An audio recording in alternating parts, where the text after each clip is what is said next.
L'impatto in pochi secondi, poi il drammatico allarme al SUEM e il volo dell'elisoccorso all'ospedale di Treviso. È qui, ricoverata in gravissime condizioni, la 17enne che stamane si trovava sul sellino posteriore della moto 125 guidata dall'amico coetaneo di San Vendemiano. L'incidente alle 12:30 a San Giacomo di Veglia, dove una Mercedes, uscendo da un parcheggio, ha centrato il bolide, facendo volare a terra i due giovanissimi. Ferite non gravi per il ragazzo portato a Conegliano, condizioni invece molto gravi per la 17enne, ora in rianimazione in prognosi riservata, a lottare ora dopo ora tra la vita e la morte.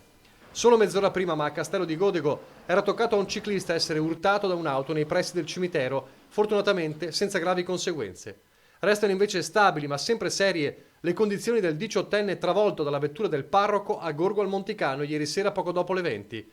Il sacerdote, Don Angelo Pederiva, aveva appena terminato la messa nella chiesa parrocchiale quando è avvenuto lo scontro con il ciclomotore del 18enne lungo la Postumia.